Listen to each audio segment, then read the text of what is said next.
According to a recent opinion poll, many Muslims say that the way for the West to have better relations with Islam is to show it more respect. And who said Muslims don't have a sense of humour? Given that Islam is officially above criticism in the West, it's hard to imagine how we could give it any more respect short of closing down all the pubs, growing beards and beating up women who don't want to dress like nuns. Ah, yes, of course. Silly me. I think many people in the West are now realising that Islam has already been given far too much respect, especially here in Europe, where, according to another poll, people now see it as a threat to their culture.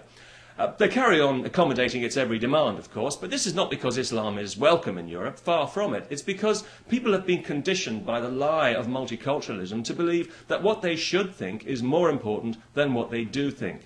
So, although people will criticise Islam in private, they know that to do so publicly, in other words, to be honest about their feelings, would instantly make them racists and Islamophobes and Nazis and disgusting imperialist, ethnocentric, fascist bastards grinding their jackboots into the faces of the innocent and the weak. So, best not make a fuss. You want to beat your wife and mutilate your daughter? Be our guest. We'll even subsidise it, because we want to be your friend. What's that? You want to destroy our corrupt society? Well, that's our fault, not yours. Here, have some more money. This film that's coming out in Holland shortly, which has got the whole country in a state of heightened terrorist alert, is yet more proof that everything in Europe now needs to be measured against the possibility of Muslim violence. Every play, every film, every art exhibition, every magazine article, in fact, our whole culture is now subject to Muslim approval. But then this is Europe, and we have a history of appeasement and caving into threats. Radical Islam knows this and is playing us like a violin. They know that Islam will never get blamed for anything in Europe, no matter what happens. So that, for example, when the Danish press reprinted the cartoons recently, which was followed by a week of rioting by Muslim youths, Copenhagen's chief of police refused to admit that it had anything to do with the cartoons. He said it was because they were bored. Yes, that's right. They all rushed out and set fire to the city every night for a week for something to do. If only they'd had a table tennis club. The whole thing happened because 3 Islamic fanatics were caught planning to murder the cartoonist. Imagine how bored they must have been. Oh yes, also, a newsflash for European journalists. An anti-Semitic attack by Muslims on Jews is not a conflict between communities. In case you hadn't noticed, Islam hates Jews. Even if Israel didn't exist, Islam would still hate Jews. Their holy book tells Muslims that they should hate Jews. So I think you'll find what's happening is not a conflict between communities at all, but a violent, unprovoked, racist attack by Muslims on Jews because they're Jews. Just thought I'd clear that one up for you so that you can report it accurately next time, if you bother to report it at all. If we were serious about respecting Islam, we would give it an honest reality check. Islam needs to adapt to Europe, not the other way around. Now, I know a lot of Muslims actually agree with this, and they make an effort to adapt and to rub along with everybody else, which is great, and it's very welcome. But we all know that a lot of others don't, which is why many European cities have large Muslim ghettos controlled by religious bigots, where indigenous laws and values are increasingly unwelcome. Places full of people who have no intention of integrating and who want nothing less than the end of our civilization while we pander and defer to them, thanks to a biased press, a complacent judiciary and the kind of politicians you wouldn't wish on your worst enemy. Actually, you probably would.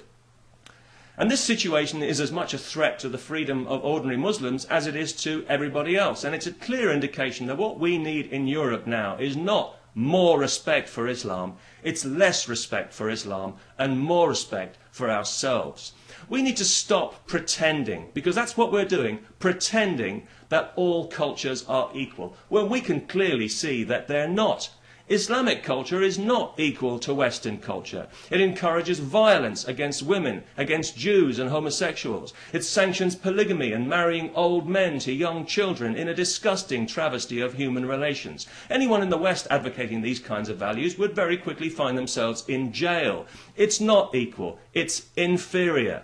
And given radical Islam's openness about its totalitarian agenda, this is not something that should be encouraged in any way. It should be discouraged by firm legislation and by rigorous enforcement of the law. Remember the law? Now, I know that I'm going to be accused of racism and Islamophobia by the usual self-righteous pinheads, but I don't mind because those words have no value in this context.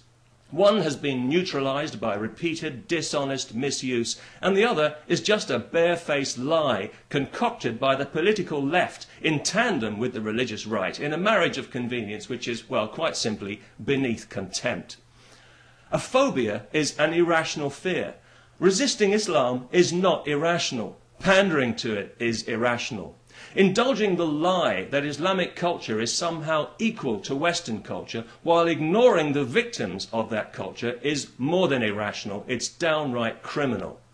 And if you really want to talk about racism, then look no further than the poisonous fiction of multiculturalism, a divisive and patronizing racist ideology. And the governments of Europe who promote it are racist governments. The civil servants who pander to it are racists. The university lecturers who encourage it are racists. The journalists who lie about it are racists.